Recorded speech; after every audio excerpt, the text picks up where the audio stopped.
Hello and welcome back to the ShefF1 podcast, where today we'll be looking ahead at the Saudi Arabian Grand Prix, the third and final of the first triple header races of the 2025 season. And of course, we'll be looking back at our predictions that we made for last weekend's race in Bahrain. But first, let's sort of address the major talking points going into Saudi this weekend. A big one coming out of Italy in that Max Verstappen has allegedly been offered a $300 million there or thereabouts contract by Aston Martin amid rumours of a Saudi takeover of the team. Lawrence Stroll will be going to one side if that does come into play, and that likely also means that Lance Stroll will also leave the sport as well, given that during this stint of Aston Martin identity, he has been outperformed by his teammates, i.e. Sebastian Vettel and the ever-aging Fernando Alonso, who could be Verstappen's teammate next year if this move does come into play. We'll open the floor now to Seb and Amy, joining me as always. Seb, how likely is this move for Verstappen to jump ship from Red Bull to Aston Martin? He has, of course, got an exit clause in his contract, so it's not a million miles away from coming true. But do you see this happening? I think definitely, if I think about it, I'd say it's less likely to happen than it is to happen. But I still think it's if you look at the teams available to Max, if he is to leave Red Bull, which is a big if.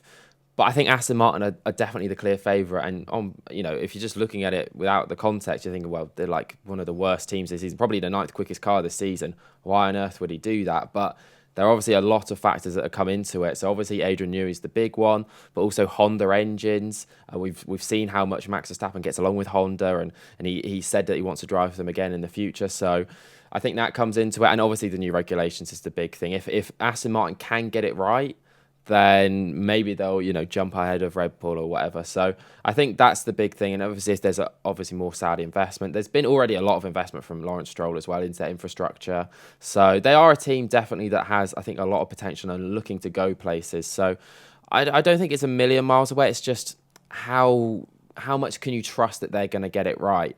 I think it's difficult for anyone at the moment to go to a team that isn't already established as one of the top teams because of the budget cap. I think that makes it that you can't. So even though Aston Martin are spending money on their infrastructure, they can't spend tons more money than the rest of the field. They can't spend more money than Haas.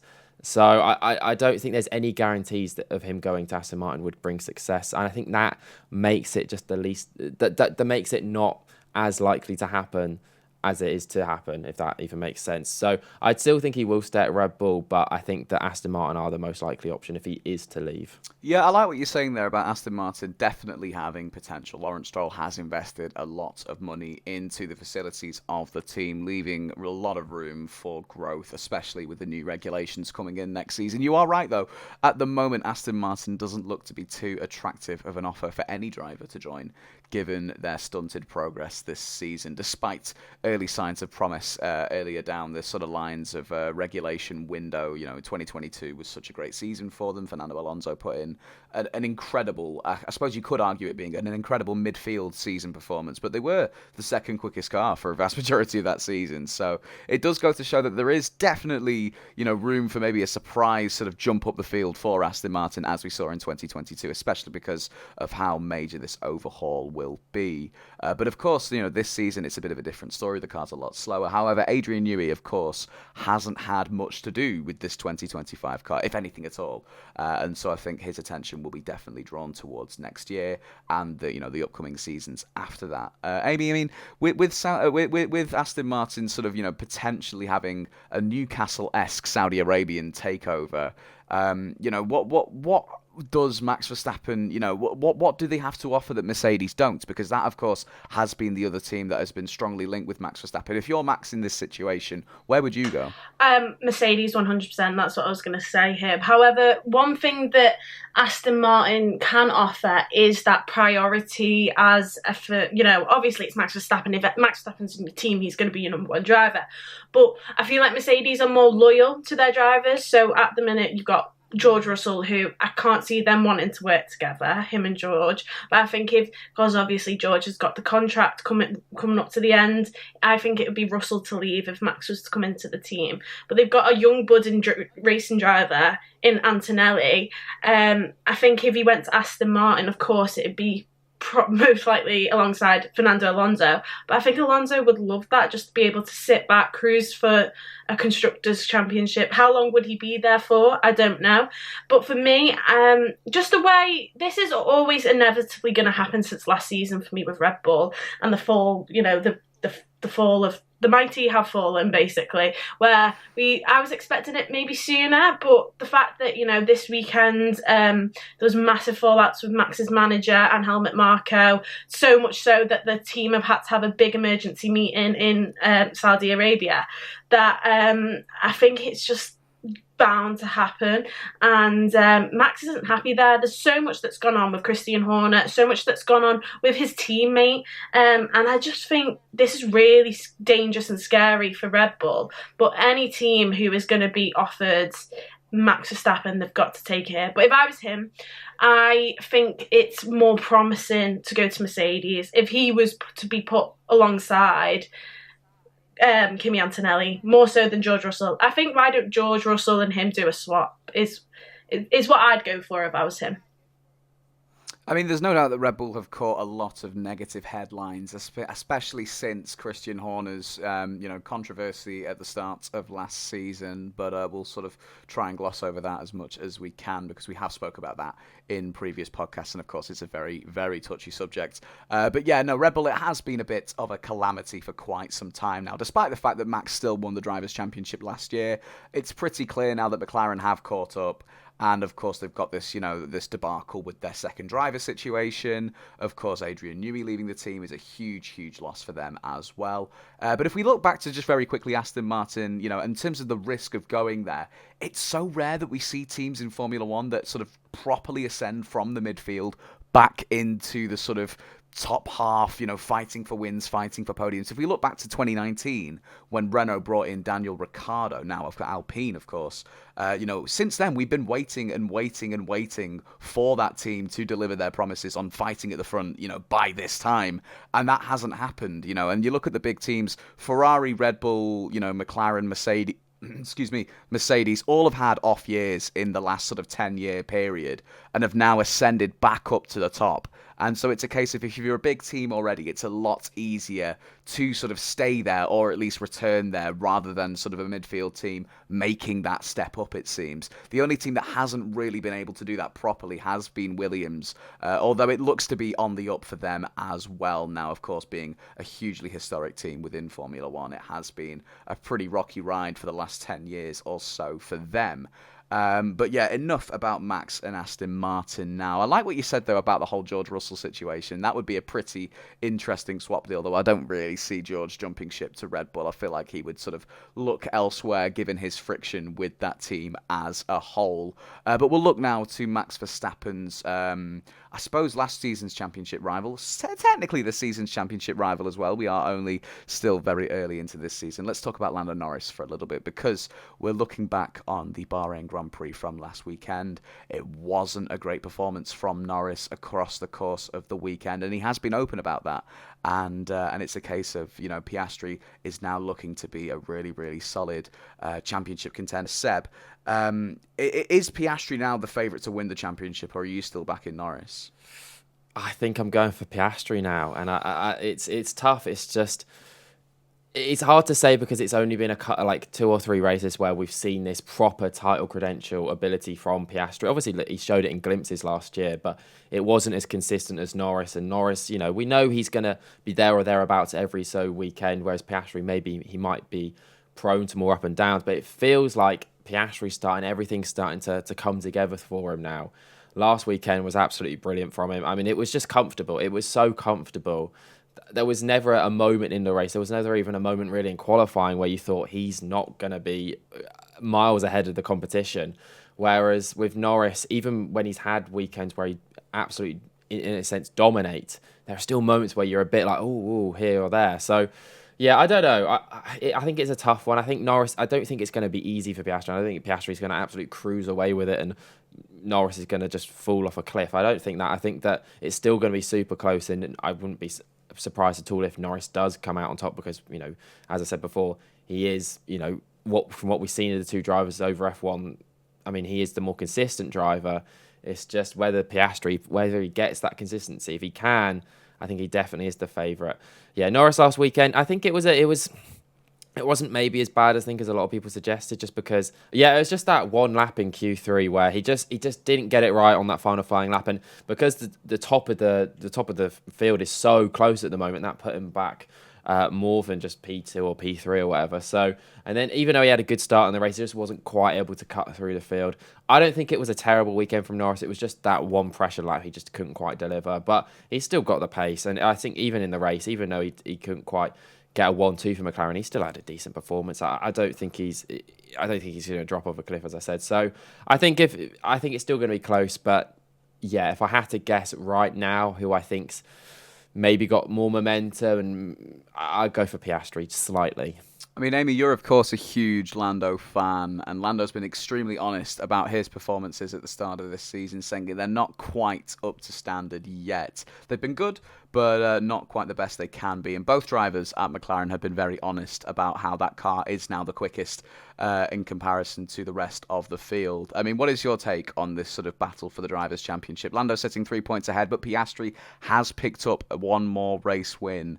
Who do you see? Who do you favour? I mean, if this is Lando Norris at his worst, I can't wait to see him at his best, because this man is literally leading the championship. I mean, don't get me wrong. I think if obviously Oscar didn't have that mistake in Australia, then it would be a different story. But for me, I've never witnessed in my time since liking F1 criticism for an individual driver so much. I mean, there's been a lot in the press the last few days, more so online. I mean, the media are quite generous, I think, towards Norris, but online a lot of people say, he's washed, doesn't deserve this car. But I just don't get that viewpoint whatsoever. The whole reason we literally spoke about how a team can be from the midfield and go to the top and fight for wins and podiums. That is literally what Lando Norris has done with this team. Since being at McLaren, he has literally only been out raced by Carlos Sainz in his first season. He beat him in his second. He beat Daniel Ricciardo both times, who is an 8-time winner, and Oscar Piastri. If we look at last season's head-to-heads, Norris floors him. So for me, this was an incredible race by Oscar Piastri. Don't get me wrong, 15 seconds domination. But, can we take it back to look at Lando's dominations last season? It was 22 seconds at Zandvoort, 20 seconds in Singapore, and Oscar was not finishing second to Lando in them races. So that just shows to me they were them statement wins, and Oscar wasn't getting criticised. So why are we seeing it now when Oscar deservingly won? Amazing weekend, but why does Lando have to be compared in a way that Oscar wasn't last season? I think that's where these very self-deprecating thoughts come from Lando Norris. He does get a lot of hate, and I feel like I don't know, I want to say he believes in himself, but for me, I feel like that's what could let him down ultimately. I don't think it's got anything to do with visibility. I just think he's got that self-doubt, and Oscar doesn't get that, so he can go and race. And let's say this weekend we see a mistake from Oscar, that's not going to get hyper-analysed by whoever in the media. But if Lando makes that mistake this weekend, I can see it already, the amount of people who come out and say it. So I think that is a harsh difference between the two drivers, is how, Lando Norris is just so, he's looked into for everything. Any mistake he makes, he won in Singapore by 20 seconds, and the one thing that people talked about in that race was that little mistake where he locked up and he did almost crash, but he didn't. He went on to win that race by 20 seconds, and that's what was mainly looked at. So I just think it's one standard for one and one different for the other. And if Lando can look past the media, I do think he's still the favourite, but he has to have a statement performance in the next few weeks to prove that. I think it comes down to a few things as to why Lando receives perhaps more negative treatment than Piastri does, because there's no doubt that more eyes are on Lando Norris, hence why he receives more praise and, of course, more criticism. It goes hand in hand, when you have more sort of publicity. There's no doubt that Lando's also a bit more outspoken than Piastri as well. Piastri's sort of, we've got Lando Norris's comparisons to, okay, I can't really think of anyone off the top of my head, but right now we're seeing a lot of Piastri-Raikkonen comparisons, and Raikkonen obviously renowned for saying as little as he could to answer all the questions sort of thrown at him for, whatever context. And also I think it's a case of Lando's more experienced and has that sort of reputation of being this team leader for McLaren now, and this expectation to lead them to, great success. And he was, of course, the one driver out of that partnership who was genuinely in the title fight for a brief period last season. I just feel like there is more pressure on Lando Norris with more experience, with more expectation, and of course, just the nature of what kind of driver and person he is. I think Piastri's come in. This is what the start of his third season in Formula One. He's had a really, really steady start to life in F1 as that McLaren has sort of gradually got quicker. He's, early in his career got a decent little catalogue of results, plenty of podiums, a few race wins, and he has won half of the races so far this season. Sure, we're only 4, soon to be 5 races in, but Piastri has had a really, really solid start to this season. We're seeing more consistency from him now because it's a case of, whenever he picked up a race win, say last year, it was a case of we'd have to wait a little while to see another one. But he's already gone and got onto the top step of the podium, just a race after doing it in China. Sorry, just 2 races after doing it in China. Seb, I mean, do you think that this sort of criticism and all eyes on being on Lando Norris will help or hinder him in this championship fight? I think definitely hinder him. I think that he's shown that as much as it's a good thing to have as a person, when you're an absolute top level athlete, you can't let it get to you, and it does get to him. And I just, that's, as Amy said, it's nothing about his ability, I don't think, which is why I think Piastri is the favourite. I do think when you look at it, when there isn't as much pressure on them, I think Norris is the quicker driver at the moment. That's not to say Piastri won't be the quicker driver eventually, but I still think that Norris, you look at that qualifying head-to-head, the general gap in qualifying, it is Norris who has that advantage over him. It's just when the pressure gets to him and when there's all this talk, he does let it get to him slightly and he does doubt himself, and it's a shame, but maybe he can overcome it. Maybe, hopefully he will for his sake, and even maybe I wouldn't even be surprised if he doesn't win it this year, if he can learn again, or maybe even throughout the season, just continue to learn how to deal with it and get more experienced, then maybe he can get more relaxed in these sort of situations and he can go on and absolutely dominate an entire championship, not just 1 or 2 races. So I think that even if it does hinder him, which I think it might do, I think he's got to use it as experience rather than letting it define him. Yeah, to speak... Oh, sorry. To speak on that point is, like, the reason I am such a big Lando Norris fan is when I came into the sport, I never liked to, want a driver or want a team to actually do well. I always want them to be, I guess, the underdogs. And I felt like at the time, which was 2021, when I came into the sport, McLaren were that team where, they could get results, and Lando Norris was consistently year after year while they were a mid-table team. They were constantly. Lando Norris was the best of the rest. He was always up there with the top 3 teams, even though his car was nowhere near them. And that's what I loved about him. And I guess that's because the pressure wasn't on him, and that's where he shines, I think. But now it's on him. It is so different. And I think because even though he had last year where he was in the championship fighting for it with Max, he wasn't the favourite. He was still always the underdog. So it was almost Max's to lose. This year he's come in and he's the bookies' favourite. He's everyone's favourite. Everyone's saying, if Lando doesn't win, how? And if he gets beat by Oscar Piastri, I can't lie, that is embarrassing for him. He's getting beat by his not rookie teammate, but someone who's in their 3rd gens and he's in his 7th. So I just think Lando needs to actually not even in an inspirational way, but he needs to be reminded who he is and the ability he's got. And that is hard. And now he's claiming in a car that doesn't suit his ability. But I just think that's where he excels, in a car that he can't really, deliver on results, but he works on results. And I just hope he doesn't figure it out too late where Oscar's ran off with the championship. I think it's a case of, despite the fact that both of them have only driven for McLaren in their F1 careers, they've both had extremely different starts to life in Formula One. When Lando came in, McLaren were climbing back up through the midfield after a few years to forget, in 2018, 2017. He came in 2019 when there was a slightly better package. He also had a much more experienced teammate in Carlos Sainz, who was the sort of de facto leader of the team, despite the fact that he was also a new arrival. And they built up one of the best bromances F1 has ever seen in Carl Lando. And then, of course, Daniel Ricciardo came in. Lando basically wiped the floor with him. And so now Piastri is a totally different test. No one has really had to sort of provide much competition to Lando Norris, with the exception of Max Verstappen in the championship fight last season. Piastri, though, has come in McLaren in a much better spot in terms of the development of the car. Got a sprint race win really early into his career.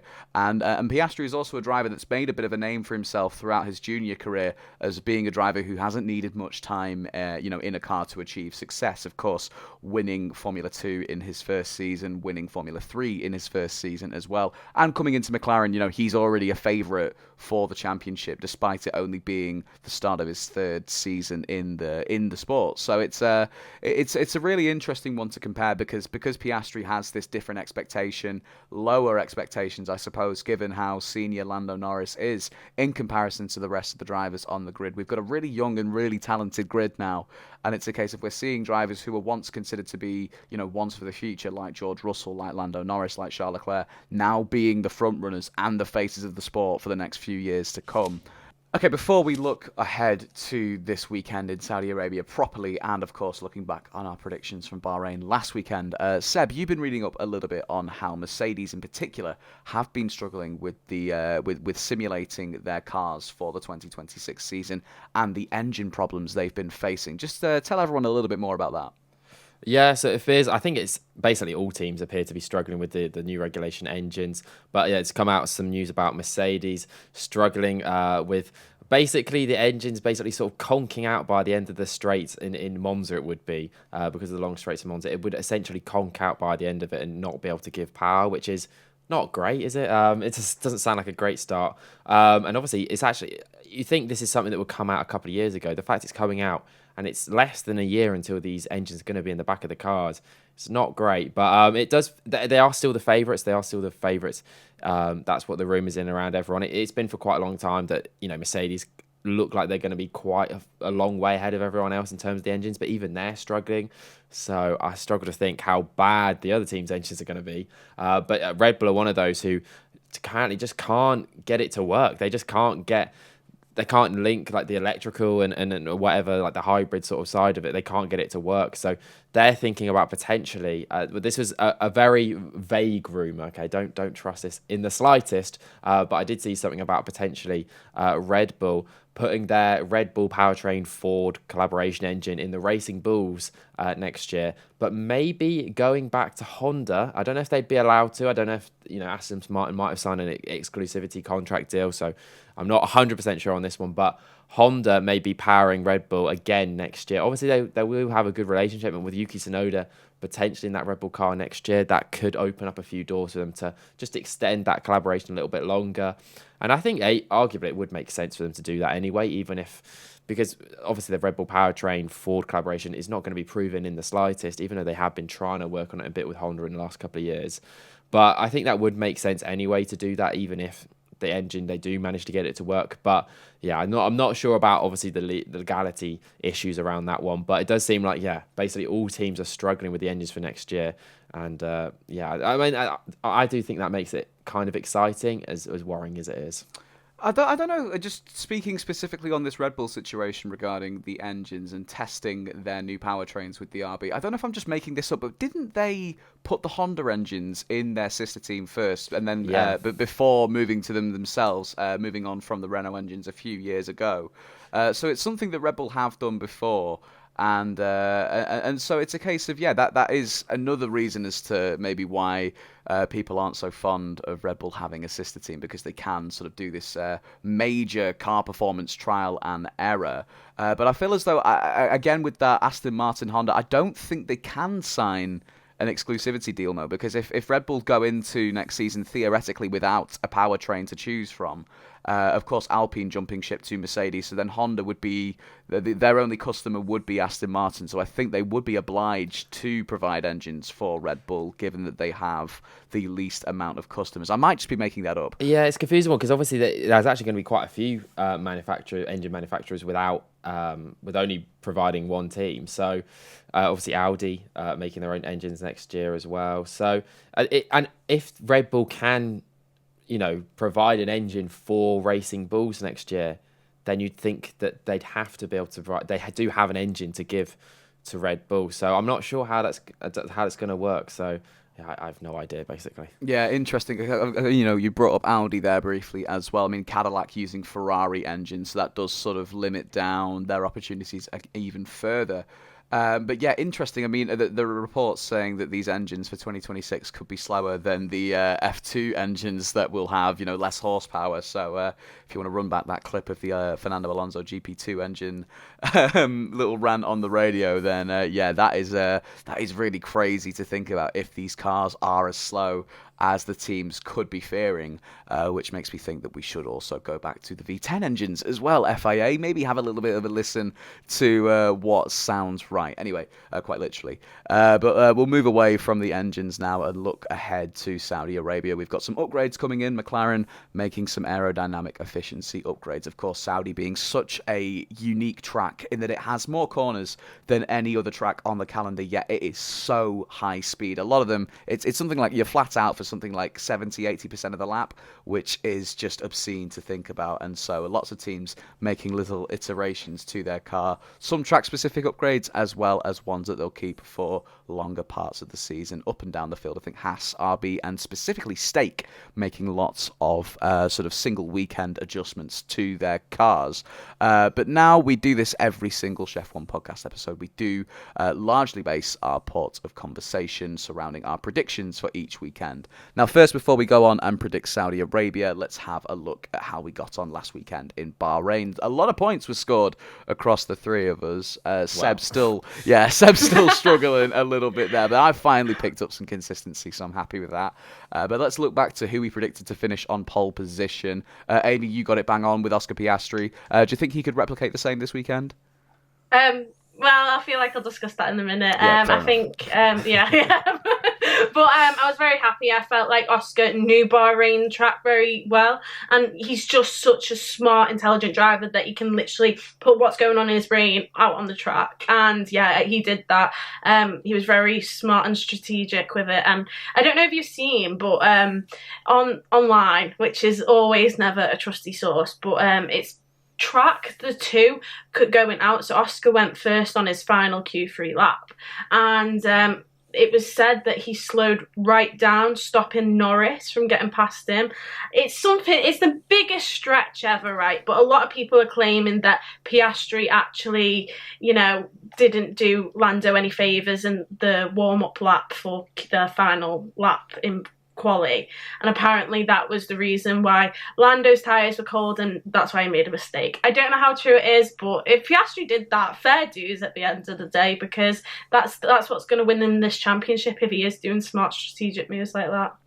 Yeah, I mean, interesting if there is already some inter-team mind games being played by the underdog, as it were, Oscar Piastri, despite his very strong start to this season. Speaking of Lando Norris, Seb said him to finish on pole. If you did miss our Bahrain predictions, then you can go and check them out on our channel. Not sure why you would now, considering the race weekend is out the way, but I said Charles Leclerc to finish on pole, and while that didn't quite come true, he did get our point for start of qualifying. Now, Amy, you did disagree with this a little bit, considering that Seb said Jack Doohan, and he did miss out on Q3 very, very marginally. But we gave Leclerc the point for start of quali because I just anticipated these Ferrari upgrades being rather affected. He, of course, finished qualifying in P3, but of course the one-place grid penalties given to both Mercedes drivers, Russell and Antonelli, meant that Leclerc was moved up to the front row, thus earning the points for being the star of quali. Of course, finishing way ahead of his teammate Lewis Hamilton, who I think, was it P9 for Hamilton in Bahrain qualifying? So yeah,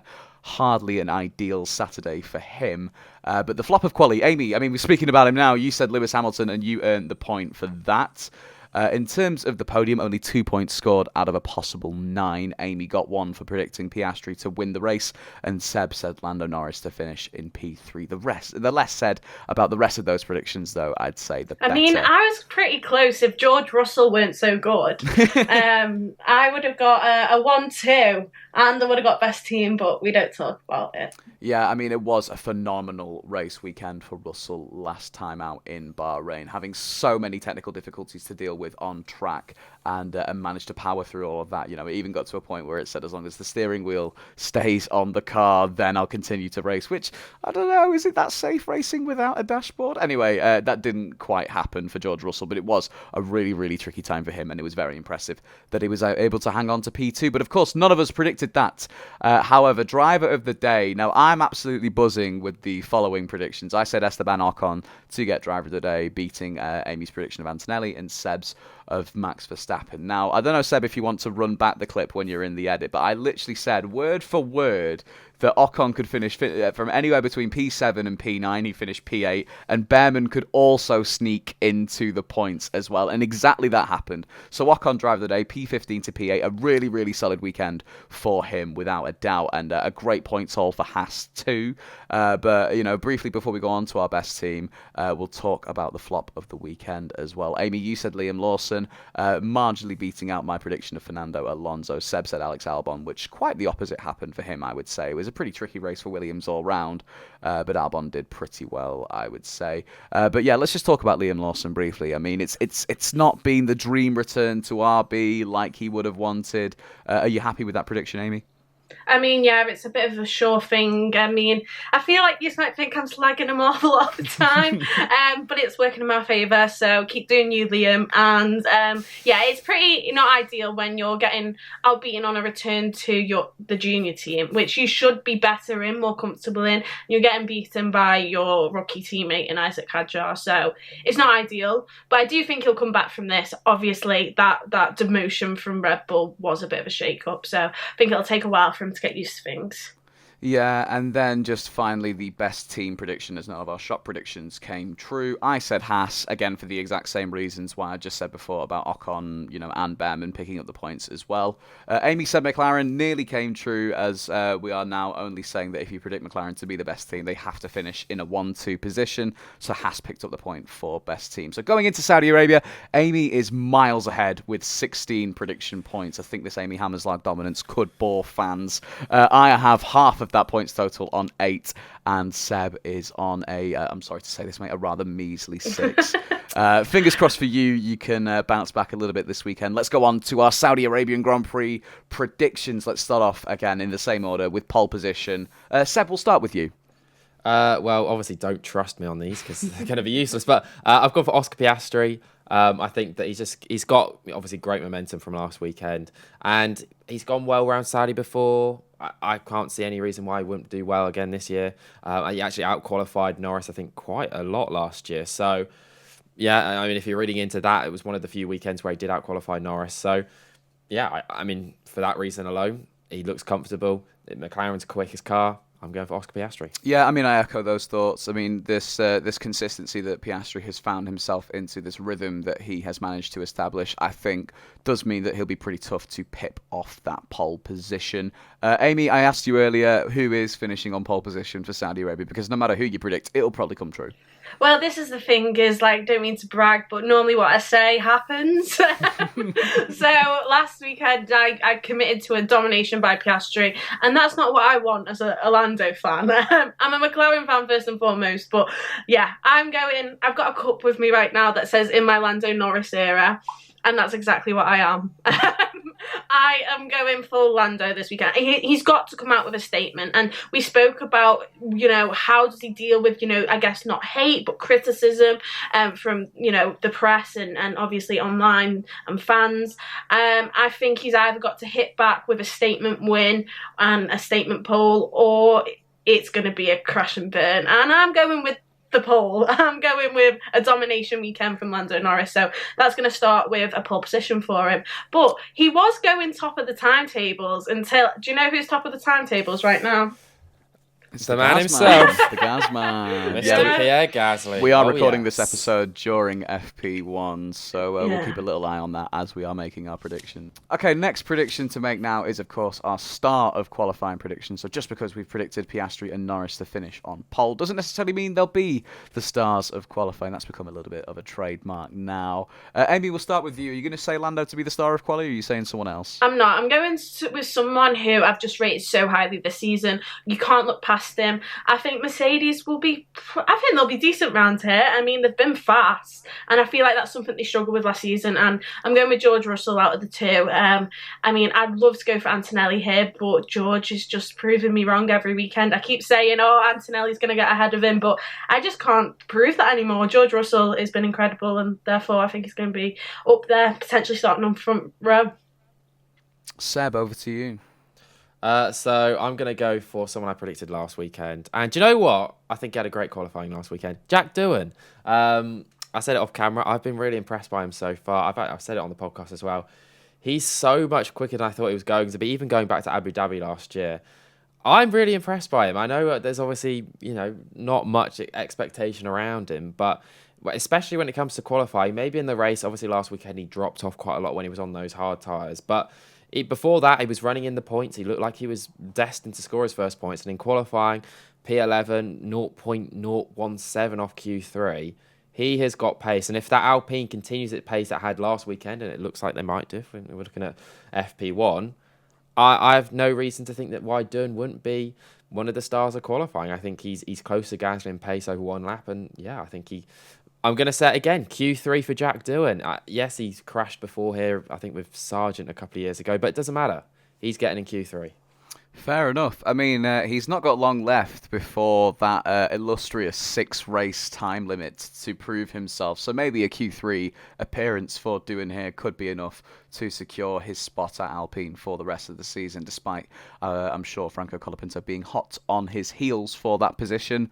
I've gone with Gabriel Bortoleto to be my star of qualifying. Now, I'm not saying he'll go into Q3, but he could get pretty darn close. Like I said before, Stake are bringing loads of upgrades, track-specific to Jeddah. And I just feel like, I put so much faith into Ferrari bringing in their upgrades in for Bahrain, having a lot of hype surrounding them, maybe less so for Stake, but I just feel like Bortoleto, why not?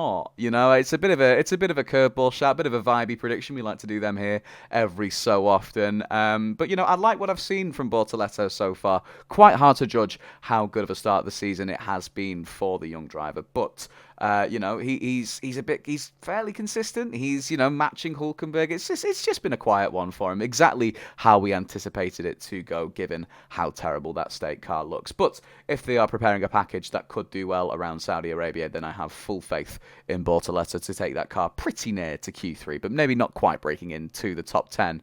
Now let's move on to our flops of qualifying. Sort of the opposite note. Now, Amy, we'll start with you. Well, off Seb's logic with Jack Doohan, that means he's going to have to out qualify his teammate. I think he'd had an incredible weekend in Bahrain, but I just can't see Alpine being consistent. It's been a long time where they have been able to produce points and be able to produce, in consistent races. And I think, therefore, this one's going to be a bit of a flop for Pierre Gasly. Yeah, that is pretty much our logic. Just something different. And yeah. No, I mean, fair enough. If Doohan, oh my God, I keep saying that. If Doohan out-qualifies him, then I suppose that could make Gasly a bit of a flop, especially if Doohan gets into Q3 and Gasly fails to do so, because it would show that the car has pace. But it's pretty obvious that of the two, Gasly is the quicker driver at the moment for Alpine. Seb, who are you saying to be your flop of qualifying? Well, I'm saying Lando Norris. So there you go, Amy. I think Lando is going to have an absolute stinker. There we go. Generational hate watch. That's it. Yep, there we go. Sounding personal. I mean, I'm gonna break away from the favourite drivers here. I'm gonna say Lewis Hamilton. Just because it was definitely a weekend to forget in Bahrain. Despite a nice P5 result for him, Leclerc was just significantly quicker all weekend. He's having real trouble adapting to that car.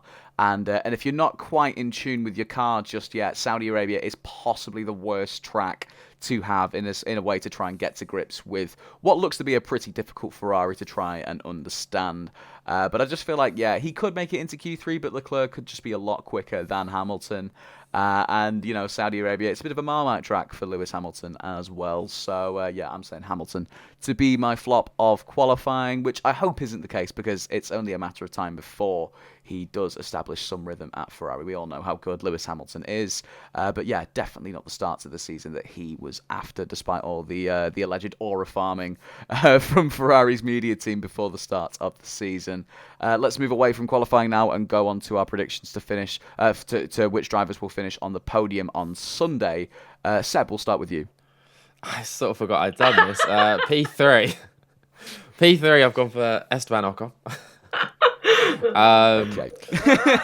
P2, George Russell, and P1, Oscar Piastri. So, obviously, Ocon, that's completely mental, but is it? Because... yes, it is. Is it? Because Haas, right, they were all right last weekend. Not too bad. Somehow finished, P5 in Melbourne. And also, Ocon's great in Saudi. So, he nearly got on the podium in 2021. I think he qualified P5 in 2022 or 23. Ignore last year because Alpine were useless. But, yeah, I think Ocon's great around Saudi. And I think that, look, is he actually going to finish P3? Probably not. But he could do. And that's what I'm going for. So, Ocon P3, Russell P2. And as I've predicted, Norris to have a stinker. He'll be out in Q2. So, he's not getting on the podium. And Piastri P1. So, that's my prediction. I mean, I don't want to accuse head loss here, but I mean, you are quite far behind on the predictions, and I love that. Exactly. Prediction. I need to try something else. Yeah, right? no, I respect it. I respect it completely. And who knows? Maybe another Masterclass is on the horizon. It was a great weekend for them in Bahrain, and who knows? Maybe that could be another Masterclass prediction from Seb, or a Diz Masterclass. There we go. I was trying to wiggle that into the sentence somehow. Amy, have you gone for something quite as mental as that, or have you gone with something a little bit more routine? I think I've gone with something a bit more routine. And I feel like you should listen to me because I am 10 points ahead, and that's why I have gone with Lando Norris in my Lando Norris era as number one. He's going to dominate this race. It's going to be a statement race. It's going to be something where, I don't know if he'll finish so far ahead of Piastri, but I think the two McLarens will get out in front and he will dominate. He'll be the much quicker driver. That's what I believe. That's what I see. And I'm good at this. So, yeah. Number 2 is Piastri. And that is just hopeful thinking. Nothing against Piastri whatsoever. Like, I actually love Oscar Piastri, but I just need... Yeah, I can't have him getting more points than Lando this weekend. And then, of course, George Russell, my star of quality.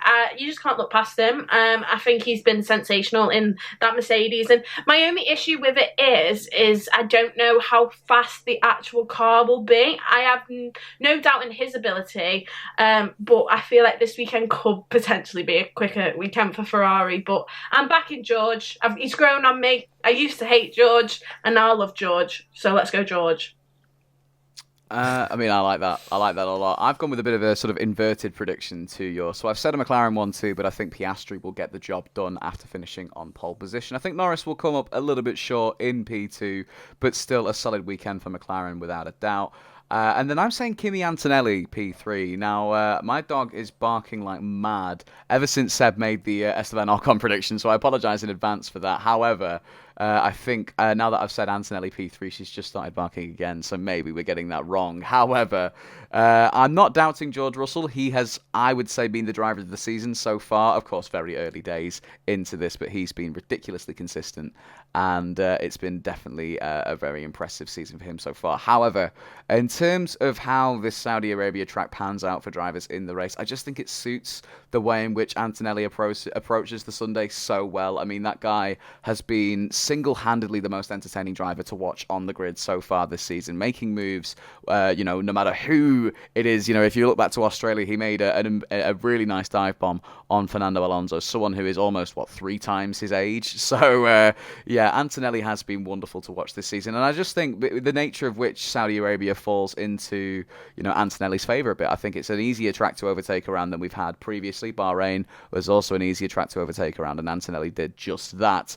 And I just think, he'll match George Russell for pace because it suits his driving style down to the ground, just flat out as quick as you can go for a vast majority of the lap. And I just think he'll make a really crucial overtake on Russell perfectly clean. No team orders or anything like that because it is still very early into the season. And that's why I think he'll be my driver of the day as well. So for my podium, I'm saying Piastri, Norris and Antonelli. And then my driver of the day prediction, I'm saying Antonelli for those very reasons. Who are you saying for your driver of the day, Amy?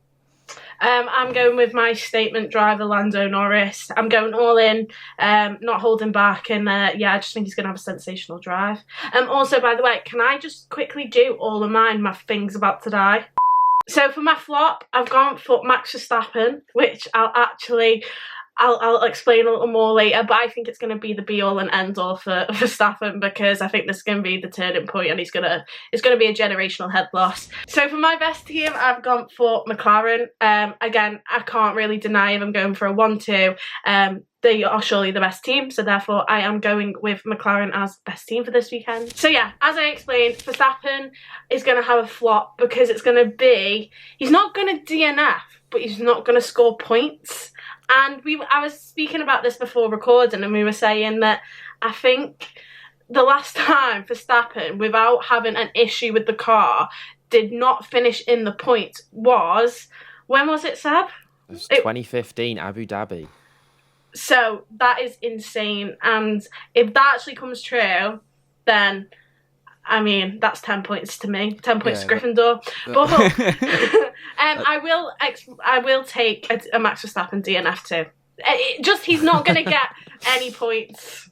That is my point. That certainly would be shocking. I mean, that stat about Abu Dhabi 2015 is absolutely obscene for Max Verstappen. I struggle to believe it, but I also can't really deny with stats. Seb, who are you saying to be your driver of the day? For my driver today, I've gone for another bit of a rogue prediction. I've gone for Liam Lawson. Obviously the form book would not suggest this happening at all. But do you know what? I think he's gotten a little bit too much stick. I think we sort of forget that he is also sort of a rookie. I know he's being beaten by Hadjar, but he didn't have a preseason with RB, and the car's clearly a lot different to the car that it was last year because, I mean, they've taken such a big step forward. So, yeah, I think it's going to take time for him. And obviously, the sort of, he's not as much in the spotlight. I think he's had a couple of weekends now where he's been demoted and maybe there was a bit of media attention on him now. But I think maybe it's died down a little bit and he could just get on with his own stuff. And I think that during the race, I think he's going to prove why he got that Red Bull seat in the first place, why he was so highly trusted by Red Bull throughout his whole base little junior career. I think he's going to have a great race, and I think he's going to come through and maybe not finishing the points, but just, show us the Liam Lawson. Maybe we don't know, but that we're going to find out to know. So, yeah, Liam Lawson's going to be my driver today. I mean, there's no doubt that we've seen some excellent performances from Lawson during his short stint in F1. So fingers crossed for him that he can find his old form back. And this could be the weekend to do it because Saudi Arabia likes to throw up a curveball. Okay, time for the flop of the race. Now, Amy has said Max Verstappen and has given her reasons for that. But Seb, back to you. Who are you saying to be your flop? I've gone for Charles Leclerc. I'm not really sure why. I think that maybe I'm just going to go for it because I think that Ferrari, maybe they're not going to be quite as competitive as I think McLaren are still going to be far and away the most ahead of everyone. I think Mercedes are going to have a decent weekend. And if I'm predicting Haas to do as well as I've predicted them with Ocon on the podium, well, just Ocon finishing ahead of Leclerc in the first place makes them a flop. So I know he would have had to finish a lot ahead of a lot of other people, but Yeah, this is a very, very weird prediction, but you know what? I've not backed up with any good logic here, but I'm going for Charles Leclerc. Yeah, I mean, interesting you say that given how quick he looked in Bahrain. I've said Ollie Behrman to be my flop in Saudi Arabia. I don't necessarily think he'll be a terrible weekend for him, but a lot of eyes are going on to Behrman this weekend. If you look back to sort of this time last year, Behrman, of course, making his debut in Formula One for Ferrari, turning a lot of heads with what was a really, really impressive rookie performance. But I think, Seb, if your Ocon prediction comes true and he finishes miles ahead of anybody else in the midfield, then that does make Behrman a bit of a flop. But I'm not necessarily saying that will happen. I think it will be a decent weekend for Ocon, and I just think it'll be a pretty forgettable one for Behrman. Nothing special, but nothing too catastrophic either, despite all the hype going into him this weekend.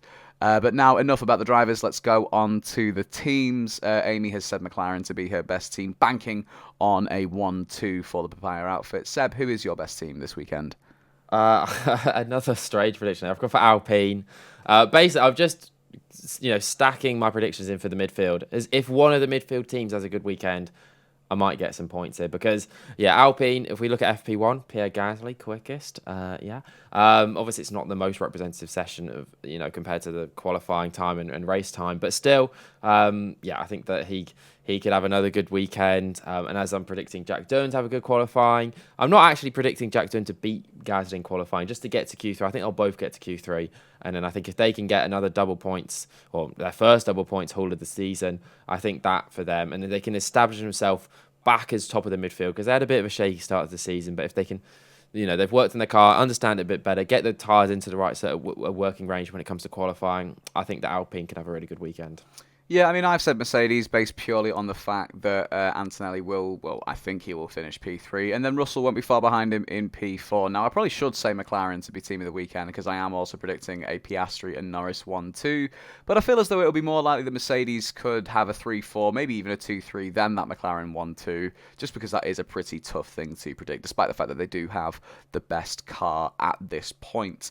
Although, like I said earlier, Saudi Arabia is one to throw up some curveballs. So, yeah, who knows? I'm going to say Mercedes just because they've looked unbelievably consistent so far. Both drivers performing pretty well. And they've just been a pretty solid team to watch this season.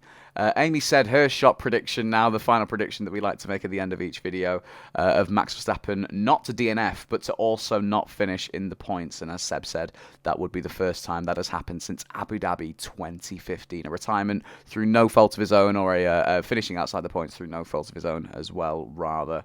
But yeah, that would be crazy if it came true for the first time in nearly 10 years for that to happen to Max Verstappen. Seb, I can imagine what your shot prediction will be, but take it away. Yeah, so I originally had predicted it was Ocon top 5 in qualifying, but I feel like I've done, I don't want to predict too much on Ocon. He might have an absolute stinker a weekend, and then that's just me out the window. So I'm going to go for a midfield podium. So yes, I predicted Ocon to finish on the podium, but now I'm extending my shot prediction to any of the midfield teams. So basically any team other than the top 4 teams. If one of those drivers finish on the podium, and do you know what? I think it could, it's obviously a shock prediction, but I could see it happening just because I think that Red Bull have obviously got their own issues going on. Ferrari, we're not 100% sure how consistent they're going to be. Mercedes as well, they look like they're quick, but, and obviously Saudi Arabia is the sort of circuit that, it's tight walls. It's sort of a street. Well, it is a street circuit, but obviously with some permanent bits as well. But it's still a street circuit. It's a dangerous circuit. It's high speed. There have been a lot of incidents there before. I wouldn't be too surprised if one of those midfield drivers can sneak onto the podium, whether that is a Gasly or an Ocon, or maybe even one of the Williams drivers. I wouldn't be too surprised, although I hope you guys are surprised, because then I can get some points for it. But yeah, I'm going to go for midfield podium.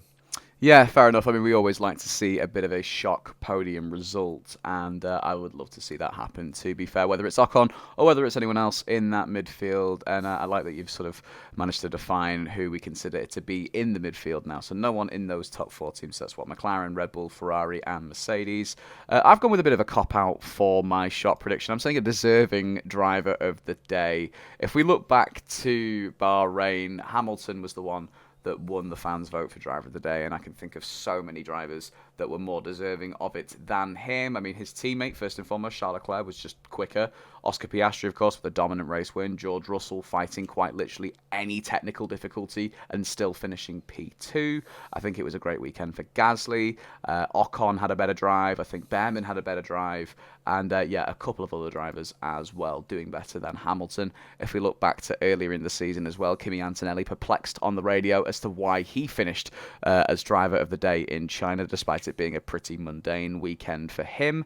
And then who were the other two again? Who won in Australia? It was Lando Norris. Okay, yeah, that was fair enough in Australia. Decent race win for him. And then Tsunoda won it in Japan because, it was probably because it was his home race. So, I think it's a case of driver of the day sort of losing its meaning a little bit now amongst the fans. So I'm just going to say a deserving driver of the day to be the winner, and that is my shot prediction because we haven't had one since Lando Norris in the first round. Anyway, that just about does it for our Saudi preview and prediction. If you like what you saw, do make sure to click subscribe and stick around as we've got more content coming your way. Stay tuned with the ShefF1 website as well, as that will be coming very, very soon properly. It's already up on there now. If you want to visit chef1.co.uk, then there's a few articles on there already, but we've got a writing team now, and we'll be able to deliver some pretty interesting articles very, very soon. So stick around for that.